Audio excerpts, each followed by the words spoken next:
ہوتے تھے، ایک ہوتے تھے، جب ان کی صلح ہوتی تھی اس وقت وہ علامت کے طور پر، اس وقت وہ نشانی کے طور پر، اس وقت وہ یہ بتانے کے لیے کہ اب ہم دونوں ایک ہیں، ہم الگ نہیں ہیں، وہ کوس ایک لیتے تھے، اس کوس کے دو کونے ہوتے تھے اور اس کوس کے اوپر تیر ایک ہوتا تھا، اور یہ بتانا چاہتے تھے کہ اب ہم اتنا قریب آ چکے ہیں کہ یوں سمجھا جائے کہ ہم دونوں قریب ہیں، ایک ساتھ ہیں، آج کے بعد ہمارا دونوں کا دشمن دشمن ہوگا، ہم دونوں کا دوست ہوگا، آج کے بعد ہم دونوں ایک ہیں۔ اسی مثال کو اللہ رب العزت کی ذات نے قرآن پاک میں فرمایا کہ فَكَانَ قَابَ قَوْسَيْنِ أَوْ أَدْنَىٰ، کہ اے میرے محبوب اتنا قریب ہوئے کہ جتنا کوس ہے۔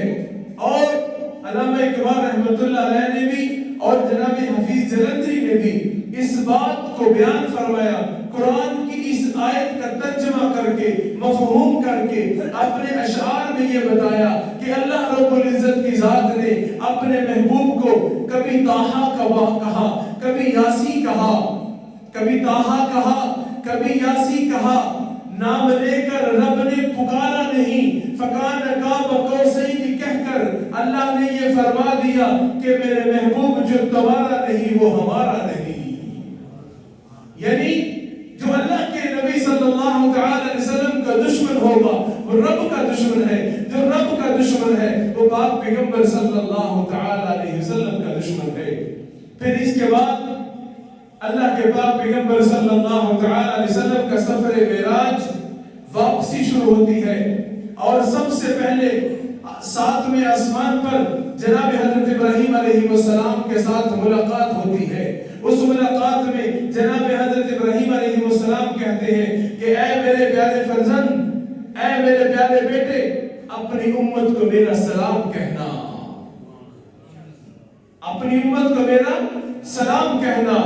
دیکھیے کہ اللہ رب العزت کی ذات کے ہاں امت محمدیہ کتنی فضیلت والی، کتنی برکت والی، کتنی اہمیت والی ہے کہ آسمانوں میں جناب ابراہیم بھی اس امت کو سلام بھیج رہے ہیں۔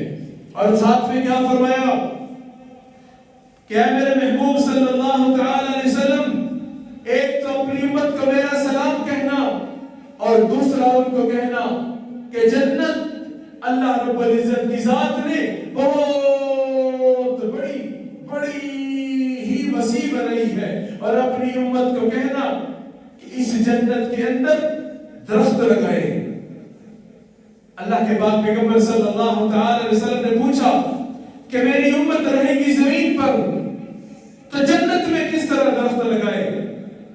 جناب ابراہیم علیہ السلام نے کہا کہ اپنی امت کو کہنا کہ تمہارا دنیا میں رہ کر اٹھتے بیٹھتے چلتے پھرتے یہ جو ذکر کرنا ہے، تم زمین پہ رہتے ہوئے ایک بار سبحان اللہ کہو گے، اللہ رب العزت کی ذات تمہارے نام کا جنت میں ایک درخت لگا دیں گے۔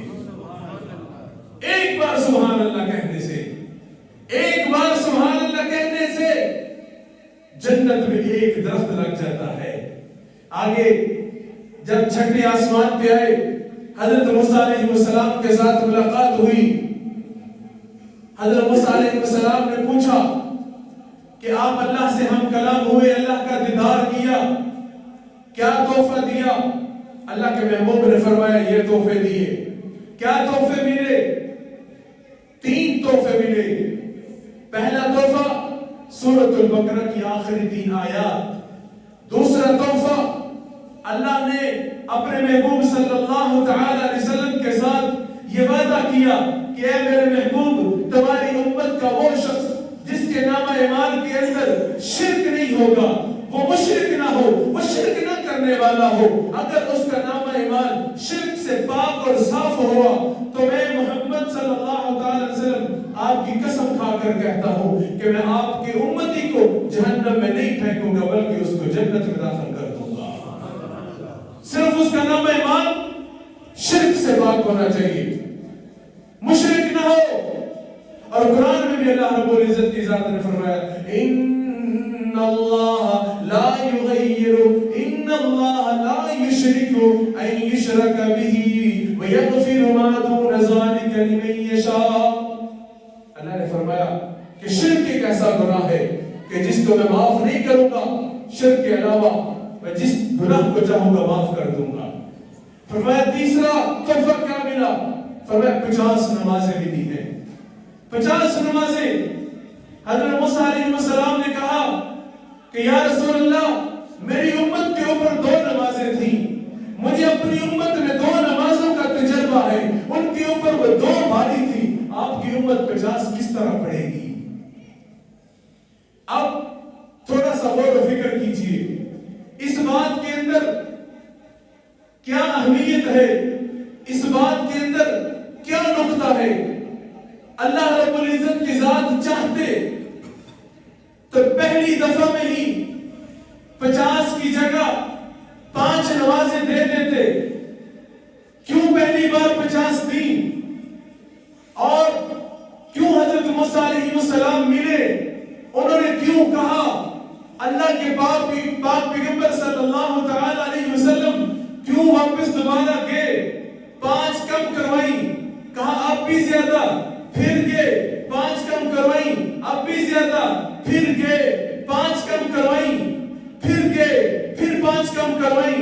جب 5 رہ گئی تو اللہ کے پاک پیغمبر صلی اللہ تعالی علیہ وسلم نے کہا کہ اب مجھے حیا آتی ہے، اب میں نے نہیں جانا. اس کے پیچھے وجہ کیا تھی؟ جب ہم قرآن کو دیکھتے ہیں، قرآن کو پڑھیں، ترجمے کے ساتھ پڑھیں، اس کو سمجھیں. سورۃ الاعراف آیت نمبر 143 حضرت موسیٰ علیہ السلام اللہ رب العزت کی ذات کے ساتھ ہم کلام ہوتے ہیں، کیا کہتے ہیں؟ وَلَمَّا جَاءَ مُوسَىٰ لِمِيقَاتِنَا وَكَلَّمَهُ رَبُّهُ. حضرت موسیٰ علیہ السلام کوہ طور پہ جاتے ہیں، جا کے اللہ رب العزت کی ذات کے ساتھ ہم کلام ہوتے ہیں. وَلَمَّا جَاءَ مُوسَىٰ لِمِيقَاتِنَا وَكَلَّمَهُ رَبُّهُ قَالَ رَبِّي أَرِنِي أَنظُرْ إِلَيْكَ قَالَ لَن تَرَانِي. حضرت موسیٰ علیہ السلام اللہ سے کہتے ہیں اے اللہ میں تجھے دیکھنا چاہتا ہوں، میں تیری زیارت کرنا چاہتا ہوں، میں تیرا نظارہ کرنا چاہتا ہوں، اے اللہ تو کیسا ہے؟ اللہ کا جواب آتا ہے قَالَ لَن تَرَانِي. اے موسیٰ تو مجھے نہیں دیکھ سکتا، اے موسیٰ تو میری زیارت نہیں کر سکتا، تو نہیں دیکھ سکتا. قَالَ لَن تَرَانِي فرمایا وَلَكِنِ انظُرْ إِلَى الْجَبَلِ فَإِنِ اسْتَقَرَّ مَكَانَهُ فَسَوْفَ تَرَانِي فَلَمَّا تَجَلَّى رَبُّهُ جَعَلَهُ دَكًّا وَخَرَّ مُوسَىٰ صَعِقًا قَالَ سُبْحَانَكَ. اللہ رب العزت کی ذات نے کہا اے موسیٰ تو مجھے نہیں دیکھ سکتا، وہ سامنے تمہارے پہاڑ ہے، اس پہاڑ کو دیکھو، اس پہاڑ کے اوپر میری ایک تجلی پڑنے والی ہے. اگر تم اس تجلی کو دیکھ کر تم اس تجلی کی آب و تاب کو، اس کی تپش کو اگر تم دیکھ سکے تو تم مجھے دیکھ لو گے. حضرت موسیٰ علیہ السلام نے اس پہاڑ کے اوپر پڑنے والی ایک جلی کو دیکھا، اللہ کی تجلی کو دیکھا. 40 دن بے ہوش ہو گئے، 40 دن بے ہوش ہو گئے. اٹھے، اٹھنے کے بعد کہا قال سبحانک، اللہ تو واقعی پاک ہے، میں تجھے بالکل نہیں دیکھ سکتا. مفسرین کرام کہتے ہیں 9 مرتبہ حضرت موسیٰ علیہ السلام نے اللہ سے یہ دعا کی تھی کہ اللہ میں تجھے دیکھنا چاہتا ہوں. وہی 9 مرتبہ اللہ رب العزت کی ذات نے کہا اے موسیٰ تجھے میں نے کہا تھا تو ایک بار نہیں دیکھ سکتا، لیکن یہ میرے پاک پیغمبر صلی اللہ تعالی علیہ وسلم کو دیکھو، تم ایک بار نہیں دیکھ سکتے، لیکن یہ میرا پاک پیغمبر مجھے 9 مرتبہ دیکھ کر آیا ہے. حضرت موسیٰ علیہ السلام نے بار بار کہا کہ میں اللہ کو تو نہیں دیکھ سکا، میں اللہ کو نہیں دیکھ سکا، لیکن میں اس چہرے کو تو دیکھ لوں کہ جس چہرے نے، ان آنکھوں کو تو دیکھ لوں جن آنکھوں نے اللہ رب العزت کی ذات کی زیارت کی ہے. اس لیے اللہ رب العزت کی ذات نے موسیٰ علیہ السلام کو نبی صلی اللہ تعالی علیہ وسلم کی 9 مرتبہ زیارت کروائی تھی. قرآن پاک سورۃ الاعراف آیت نمبر 143 یہ اس میں بیان ہے. پھر اللہ رب العزت کی ذات نے اپنے محبوب صلی اللہ تعالی علیہ وسلم کو جنت کا مشاہدہ کروایا.